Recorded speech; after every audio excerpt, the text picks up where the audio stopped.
Alors, en clair, ça veut dire quoi? Ça veut dire que le Maroc d'aujourd'hui, tout en connaissant, tout en ayant connu une certaine croissance, et ça je reviens au rapport encore de la Fondation Wahhabi, quand on mesure le taux de croissance réel du Maroc et quand on le compare avec un certain nombre de pays, ce n'est pas encore un taux de croissance de l'émergence. C'est un taux de croissance qui est moins de 4%. Et on ne peut pas parler d'une économie émergente. C'est une économie qui a, quand on revient au grand plan de développement, le plan émergence, le plan vert, etc., ça fait 5 ans que ces programmes sont mis en application. On ne voit pas encore le résultat. Alors, est-ce que les effets positifs sont tardifs, etc. Et dans ce plan, quand la comparaison est faite, on se rend compte, disons, qu'il n'y a pas de stratégie à la limite cohérente. Certains estiment que la stratégie sectorielle n'est pas une stratégie globale. Stratégie n'apparaît pas dans ce... Ou alors une stratégie qui va donner des résultats tardifs pour l'instant. Le résultat n'est pas au rendez-vous. Autre élément, c'est que la conjoncture actuelle pousse, oblige le gouvernement actuel, ou le responsable, parce que je ne sais pas, au Maroc, il y a au moins 2 gouvernements. Alors je ne sais pas lequel va prendre la décision réelle, et de dire que finalement les choix qui ont été faits dans la période d'euphorie, c'est-à-dire avant 2007, avant 2008, ces choix-là, il faut quand même les revoir et les réviser à la lumière de ce qui est en train de se passer. On ne peut pas reprendre, disons, le chemin qu'on a fait par le passé, reprendre ce qu'on a fait jusqu'à présent, parce que la situation est en train de changer fondamentalement. La crise a ceci de particulier. Alors il ne faut pas confondre la crise économique avec le déclin ou la décadence, parce que la crise est un moment de l'évolution économique. Je crois que c'est Brodel qui a montré que depuis 2-3 siècles, il y a même 4 siècles, il a montré qu'il y a à peu près, avant, je dirais, jusqu'à la mort de Brodel, le milieu des années 70, il y avait à peu près 25 ans de crise, 25 ans de prospérité. Alors 25 ans, moyenne statistique. Vous savez que ce que disent les gens de la moyenne statistique, la moyenne n'est jamais significative, elle est même absurde. Comme si quelqu'un qui a les pieds dans un four, la tête dans un frigo, la moyenne est excellente, que l'individu n'est pas là. C'est ça. Donc, aujourd'hui, au contraire, qu'est-ce qu'on constate? Que la crise devienne fréquente et la prospérité rapide, et ce qui fait que les réactions doivent être aussi rapides. Alors, mais la crise a ceci de particulier, c'est le meilleur moment de se positionner et de montrer une certaine capacité d'opportunisme. C'est là que les stratégies des pays se montrent efficaces. C'est de sauter sur une position, une situation de crise et se positionner.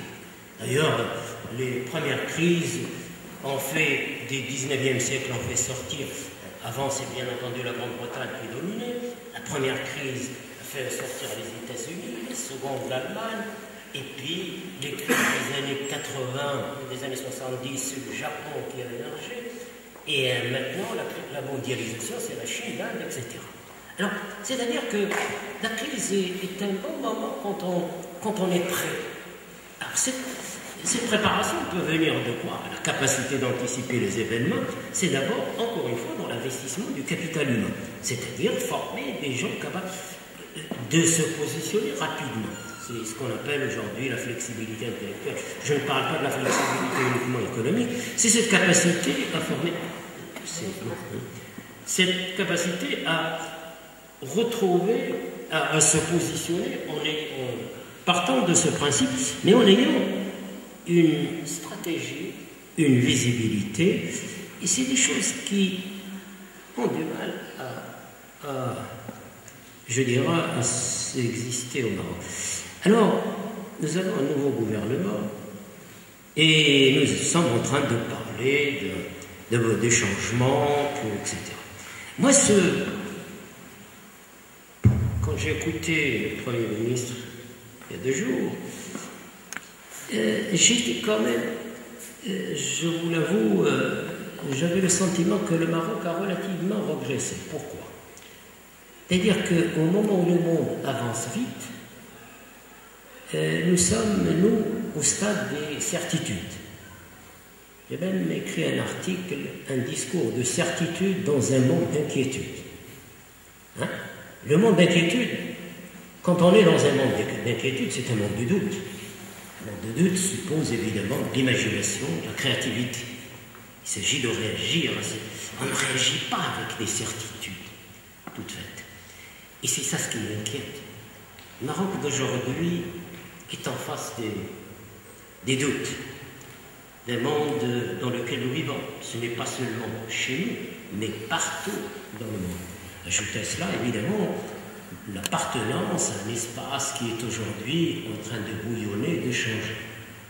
Peut-être, comme font certains, avec une vision à court terme, on peut dire, oui, l'essentiel, c'est ce que disait le Premier ministre, la stabilité politique, et c'est ce qui nous permettra d'aller plus vite que les autres.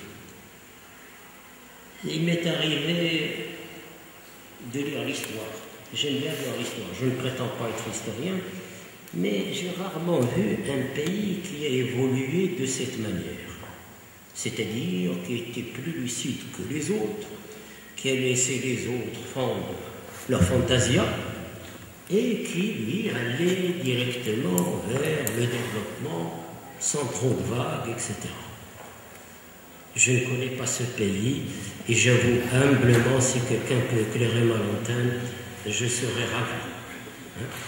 Et ce qu'on a constaté dans le monde depuis qu'il existe, c'est que les sociétés, dans leur bouillonnement, dans leur action, finissent évidemment par changer. Il faut qu'il y ait une lame de fond. Eh bien, un pays comme la Tunisie et l'Égypte, paradoxalement, me donnent l'impression qu'ils ont plus d'avenir que nous, avec toutes les perturbations qu'ils connaissent. Parce que, après tout, je crois que c'est un philosophe, Hegel, qui disait « l'histoire évolue par les mauvais côtés ». C'est pas ce qu'on croit. Parce que ça, c'est quelque chose qu'il faut méditer. Et c'est pourquoi je préfère terminer par cette interrogation, qui n'a rien de rassurant. Après tout, je dirais, vous avez invité un académicien.